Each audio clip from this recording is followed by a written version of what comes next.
Existem portas que jamais deveriam ser abertas. Segredos que, uma vez sussurrados, se infiltram na alma e nunca mais nos abandonam. Você já sentiu a sensação gelada do arrepio subindo pela espinha, não por causa do frio, mas porque algo inominável tocou sua mente? Hoje vamos abrir 7 dessas portas. 7 relatos tão perturbadores, tão desoladores, que a própria ideia de compartilhá-los parece uma heresia. Mas eles precisam ser contados, não por prazer, mas como um alerta, um aviso sombrio das sombras, que espreitam nos cantos mais esquecidos da nossa realidade. Você está pronto para olhar para o que nunca deveria ter sido visto? Eu duvido. Na década de 50, em um orfanato isolado no interior de Minas Gerais, havia um quarto que ninguém usava. Era o último à direita no corredor do andar de cima, com uma janela que dava para um campo aberto e desolado.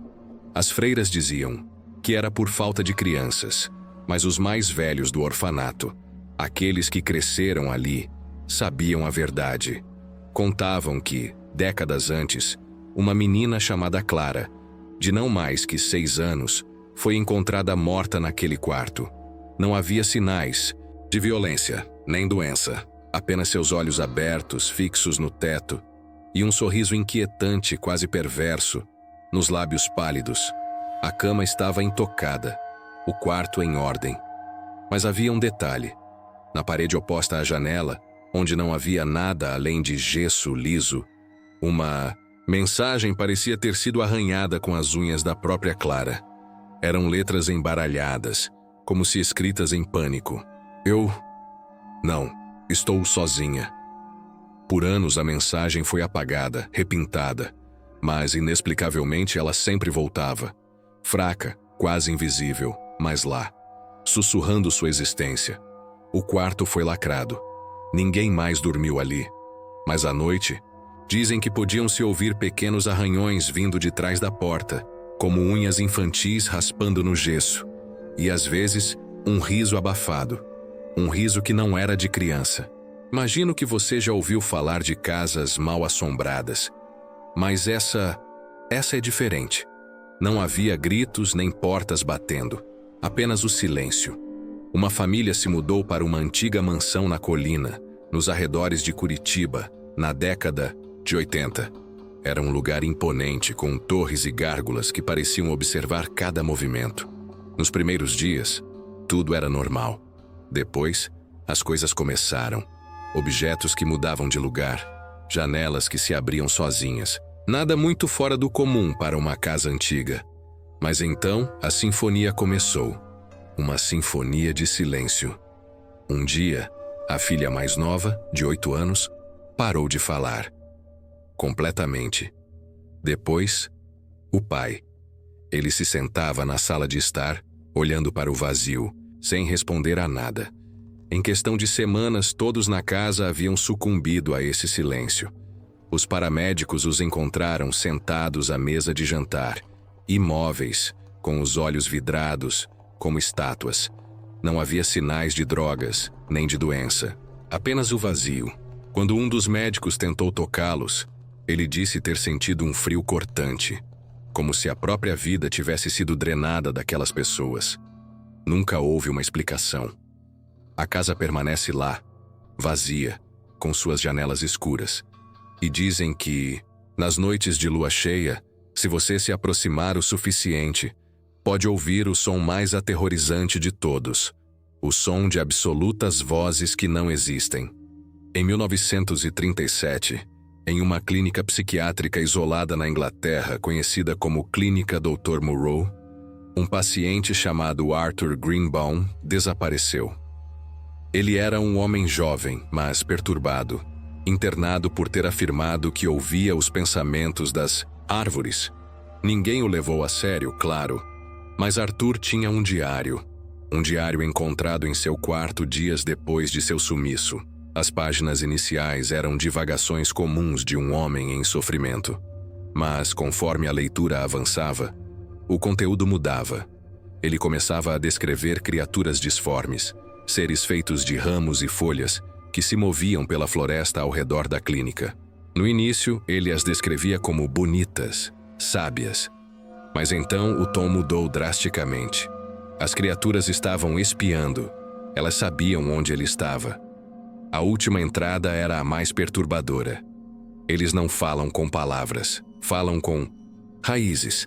E me puxam para baixo, para a terra. Eu pertenço a eles agora. A página estava rasgada, suja de terra e com o que parecia ser seiva de árvore. O corpo de Arthur nunca foi encontrado. A clínica foi fechada anos depois.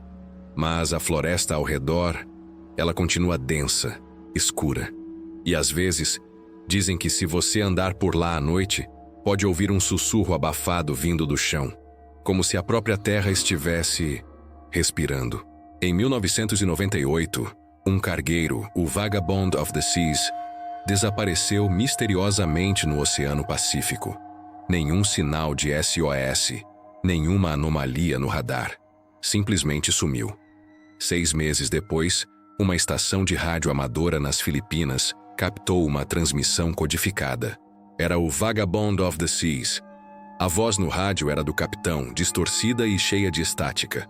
Mas o que ele dizia? Estamos perdidos. As estrelas não estão no lugar. A água, ela está subindo, mas não estamos afundando. Algo está aqui. Não é deste mundo.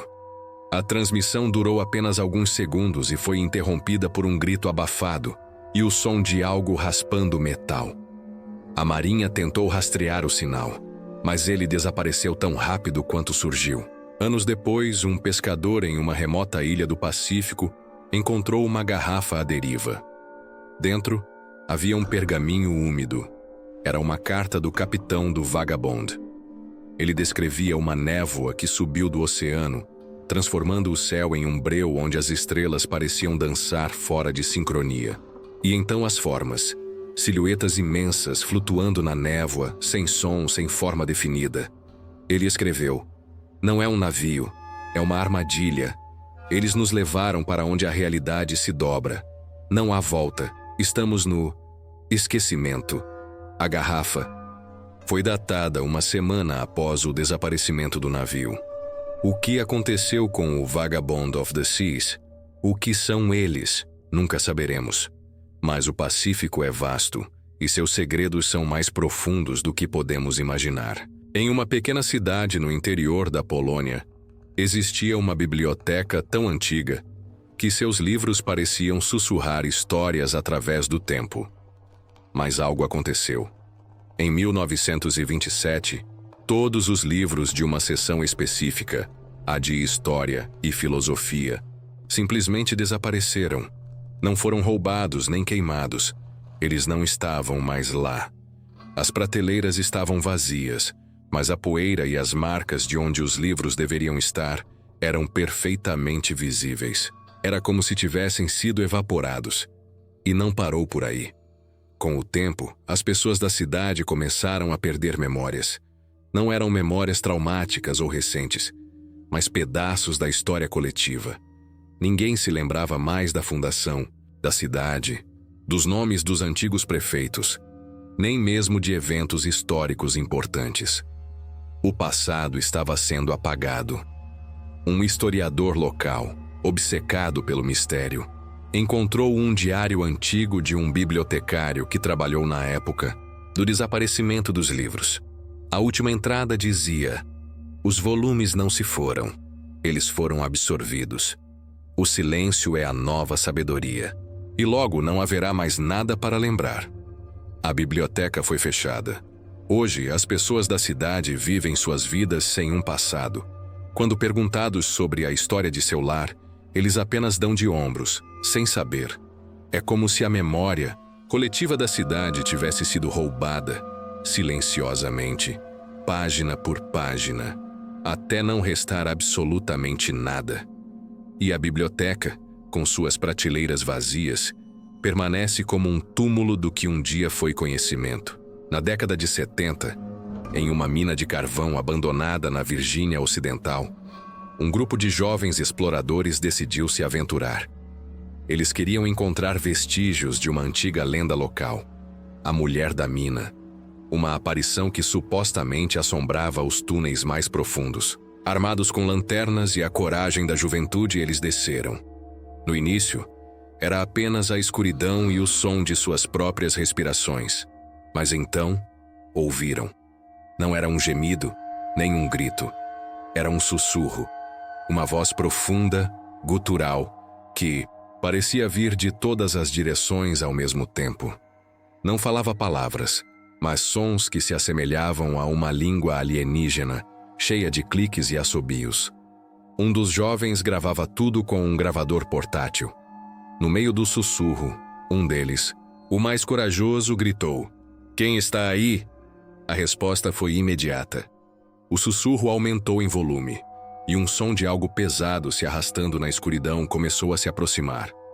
Eles correram. A gravação termina com a respiração ofegante dos jovens, seus gritos, e o som da criatura se aproximando cada vez mais, seguido de um último sussurro, mais alto e claro desta vez, que parecia vir de dentro do próprio gravador. "Você está aqui." Apenas 2 dos 5 jovens voltaram à superfície. Eles estavam em choque, incapazes de falar sobre o que viram ou ouviram. O gravador foi destruído. A mina foi dinamitada, mas os que sobreviveram jamais esqueceram o sussurro e as marcas de arranhões profundos em seus braços e pescoços, que eles juravam não ter feito em sua fuga, permaneceram como lembretes físicos de que algo mais os acompanhou para fora da escuridão. Talvez o mais perturbador de todos seja este. Não está em um lugar distante, nem em um tempo passado. Pode estar na sua própria casa. Conta a história de um espelho antigo, desses com molduras ornamentadas, que foi passado de geração em geração em uma família. Diziam que o espelho tinha uma qualidade estranha, que as reflexões pareciam mais vivas, mas a verdade era muito mais sombria. As pessoas que passavam muito tempo olhando para ele começavam a ver coisas. No início eram vultos no canto do olho, depois sombras que se moviam no reflexo, mesmo que não houvesse nada atrás delas. A última pessoa a possuí-lo, uma mulher chamada Helena, começou a ter conversas com sua própria imagem. Não era um delírio. Era como se a pessoa, no espelho, fosse outra, com uma personalidade própria. Uma voz que apenas Helena podia ouvir. Essa outra Helena começou a dar conselhos. Conselhos que se tornaram cada vez mais sombrios, mais manipuladores. Até que um dia, Helena foi encontrada morta em seu quarto, com um sorriso distorcido no rosto. Em sua mão, um bilhete escrito, com sua própria caligrafia, mas com uma frase que ela nunca usaria: "Agora eu sou livre." O espelho foi quebrado em 1000 pedaços e jogado fora. Mas há quem diga que, à noite, se você olhar para a superfície mais escura de um vidro, de uma tela de celular apagada, ou até mesmo de uma janela, você pode ver um breve lampejo, uma sombra, uma figura que se move. E, talvez, se estiver em silêncio o suficiente, você pode ouvir um sussurro abafado, chamando seu nome. Porque alguns segredos, eles não ficam presos, eles se espalham. E a sombra que um dia viveu no espelho de Helena, talvez esteja apenas procurando um novo reflexo para chamar de lar. 7 relatos. 7 portas que agora você também abriu. 7 verdades sussurradas no escuro. Você sentiu o arrepio? Sentiu a incerteza? Há algo lá fora, ou talvez, dentro de nós, que desafia a lógica, que se recusa a ser explicado. E esses relatos, eles são apenas a ponta do iceberg. Histórias que nunca deveriam ser contadas, mas que, uma vez ouvidas, ficam gravadas na alma.